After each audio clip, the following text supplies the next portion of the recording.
জয়গুরু সুপ্রভাত। পরমপিতার রাতুল রাঙা চরণে ভক্তিপূর্ণ ভূমিষ্ঠ প্রণাম জানিয়ে শুরু করছি আলোচনা প্রসঙ্গ থেকে পাঠ।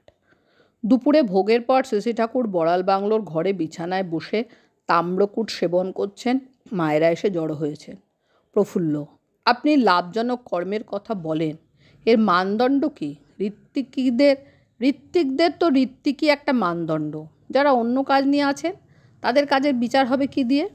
শ্রী ঠাকুর: একজনের কাজ কতজনকে উন্নত করলো, সংহত করলো, সেইটাই কাজটা কতখানি লাভজনক তার মাপকাঠি। তুমি যে এত বাণীয় কথোপকথন লিখছো, হয়তো বুঝতে পারছো না ওর ফল কী, কিন্তু সাজিয়ে যদি বের করতে পারো ওতে কত লোকের যে কত উপকার হবে তা হয়তো ভাবতে পারছো না।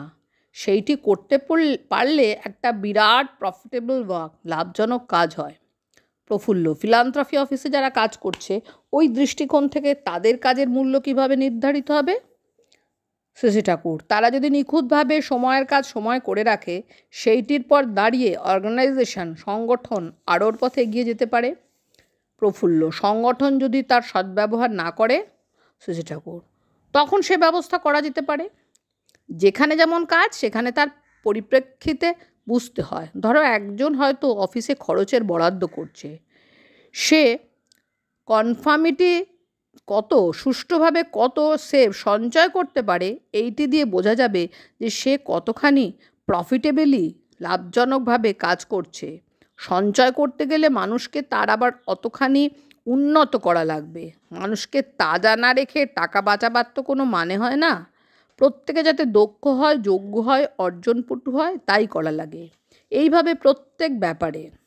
তোমার ওই কৃষ্টিবান্ধবের খাতা যদি খোলো, কে কতগুলি কৃষ্টিবান্ধব করেছে বোঝা যায়। এর মধ্যে নিয়মিতভাবে করেছে এমনতর কৃষ্টিবান্ধব যাকে দিয়ে যতটা হয়েছে বলতে হবে তার কাজ ততটা প্রফিটেবল, লাভজনক। কেউ প্রফিটেবল কাজ করছে কি না সে নিজেই তার কাজের ফলাফলের দিককে চেয়ে বুঝতে পারে।